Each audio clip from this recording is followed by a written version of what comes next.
By 2026, we occupy the space between two converging horizons. In one direction, labs are finalizing the first artificial general intelligence. In the other, atmospheric thresholds are breaking decades early, generating storms our infrastructure cannot withstand. We have reached a point where our technological capacity has outpaced our social coordination. This paralysis exists because humanity is operating with a split psyche, torn between two competing mindsets that no longer share a common language. One side of our collective mind is driven by a Western impulse towards speed and individualism. It treats physical boundaries as problems to be disrupted, operating under the conviction that we can invent our way out of any consequence, even if it means escaping limits by leaving Earth entirely. The other side follows an Eastern impulse towards patience and the preservation of the collective. It prioritizes managed scale and continuity over centuries, valuing a stable social fabric more than the volatility of constant breakthrough. Wielding godlike technological tools while maintaining such a fractured wisdom makes a systemic collapse inevitable.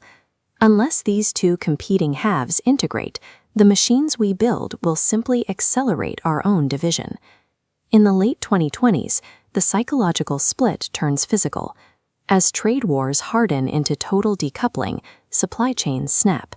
Information ecosystems wall themselves off, dividing into two separate digital realities that have stopped communicating.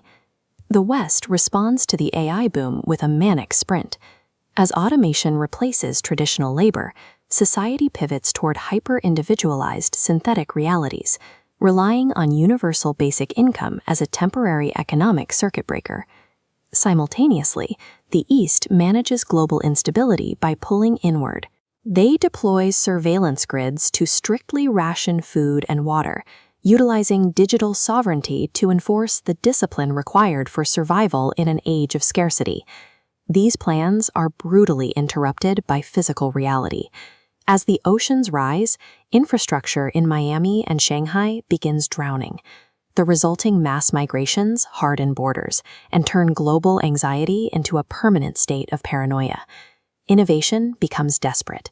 While the West builds carbon capture toys to maintain its lifestyle, the East retreats into grim, walled-off bioregional defense strategies. This era demonstrates a hard truth. Brilliant algorithms can solve logistical problems, but they cannot create the human coordination needed to deploy solutions where they are needed most. By the 2040s, both operating systems hit a hard ceiling. Neither the drive for extreme speed nor the desire for extreme control can engineer a way out of a deteriorating biosphere. The Western psyche hits a wall of meaning. Despite a perfectly automated world, citizens face profound burnout, trapped in simulations that provide everything except a sense of purpose. Simultaneously, the Eastern model of centralized management collapses. Massive geoengineering fails local complexities, and rigid state leviathans buckle under unpredictable ecological disasters. When localized crises occur across different climates, top-down control becomes a mathematical impossibility. The center cannot react. Physical reality eventually defeats our rigid ideology. The illusion of infinite growth and the illusion of forced harmony both fail when they hit the limits of what the soil and the sea can provide. Change begins with the 2041 water wars. When thirst becomes a greater threat than a loss of face, both sides begin dropping their ideological purity to share desalination tech and aquifer data. They start cooperating because the alternative is extinction. The East provides a framework for long-term survival and mutual aid, while the West provides the rapid execution needed to scale fusion energy. This physical infrastructure creates the first tangible bridges between the two halves. During this transition, neural interface technology undergoes an unplanned evolution. Rather than just transmitting data, these networks begin to carry a low-grade empathy, a bleed-over of raw sentiment that allows people in one region to feel the water anxiety of another. Resolving, this is not simply a political treaty. It is a shared, technologically facilitated realization of biological interdependence. We stop fighting for dominance because the network itself has made our shared vulnerability impossible to ignore. By 2076, The world has reached a state of physical grounding.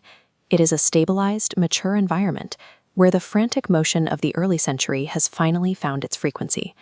The Western psyche has evolved to value patience. It has finally learned that innovation without a felt sense of the entire ecosystem is just a more efficient form of destruction. The Eastern psyche has evolved to value humility. It has accepted that some traditions and walls must break to allow for the adaptation that keeps a civilization alive. We live in an era of quiet technology. AGI and quantum networks, they operate invisibly in the background, serving as a planetary nervous system maintaining ecological health. The two competing halves of human nature have integrated into a braided rope. We are now the two eyes of a single being, finally achieving depth perception. Instead of digitizing the soul to escape our flaws, we are finally integrating our ambition with our wisdom. We have begun the difficult work of humanity growing up and learning how to inhabit our shared, fragile home.